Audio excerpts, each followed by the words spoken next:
Okay, we talked a little bit about shoving over continuation bets, and that works really well in some situations because it's going to have a lot of fold equity when they have nothing. But the problem with it is we're risking a ton of chips, and we're not really, we're sort of just guessing that they have nothing by playing against their range without getting more information. Now, one of the great things about being in position is that we get information for free because we get to see on every street what they do first before we have to act.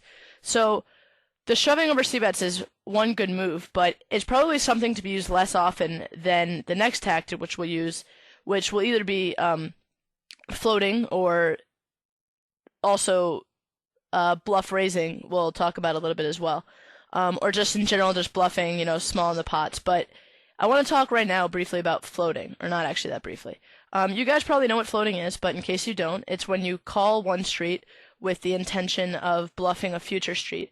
And the reason you do this is because it's hard to put you on a float, given that you've just called a bet rather than raised the bet.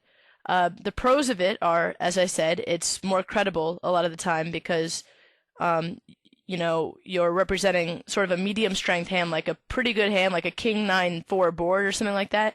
By calling, you're representing, king jack, king queen. Because you probably wouldn't raise those hands on the flop. And so you'll be able to take it away if he has nothing. Or even if he has a decent but not great hand, you'll probably be able to take the pot away on a future street. The minus to floating is that, they're able to keep bluffing you, number one. Number two, you're letting them see a turn card for free. And number three is sometimes people actually will put you on a float and call down anyway or sort of make some sort of move at you. But for the most part, it's going to be a pretty strong move that we're going to be able to do. We don't actually have any hands to show you with regular floating because we're confident that as people that have been playing 1-2 for a while, you probably are familiar with it, you know what it is, and you've done it before. What we want to show you is something cool that you can do that's kind of like floating, but it's a new variation that tends to get a little bit more fold equity. And that's going to be the delayed float. And I'll talk about why we do that as soon as I show you the hand. So here we go. I have ace 10 of diamonds on the button.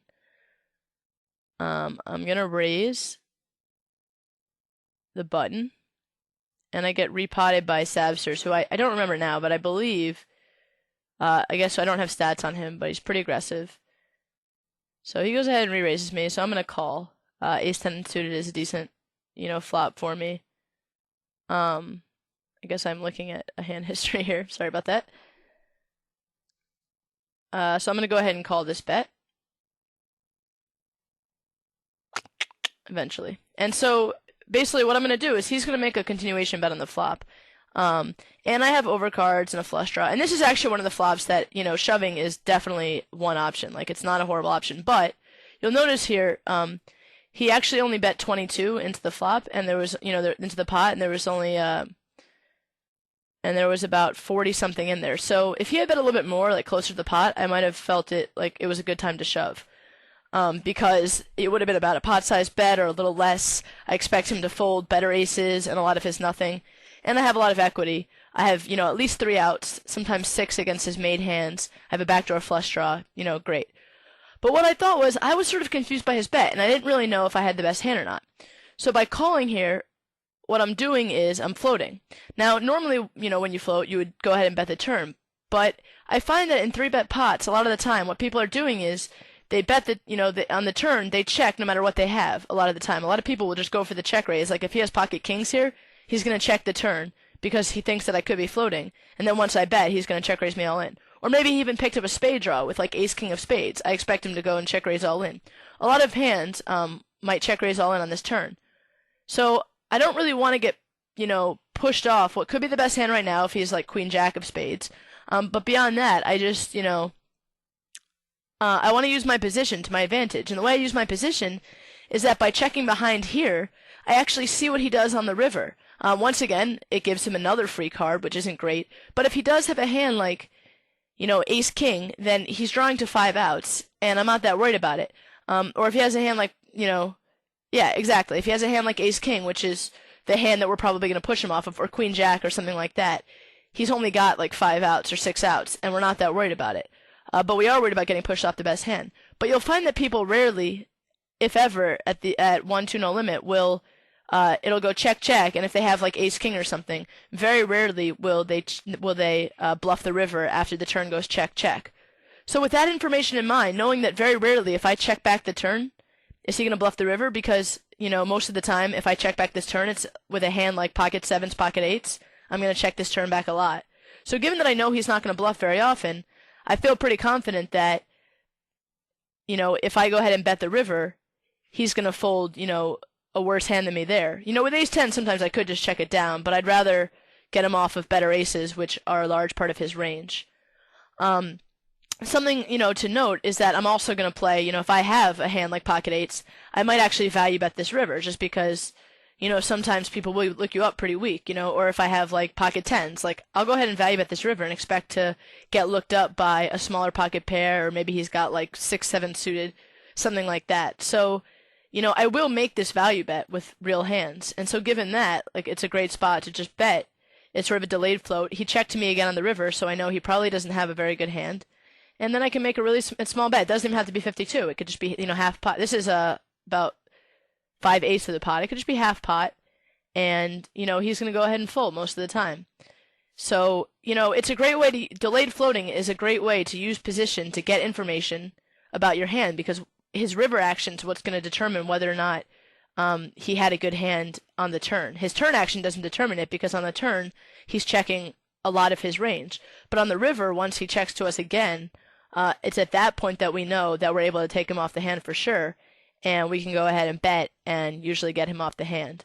In this situation I had ace high, but this could work with any hand. The idea is pretty much the same. People aren't going to bluff the river after it goes check check very often. So this is a great play that you can make.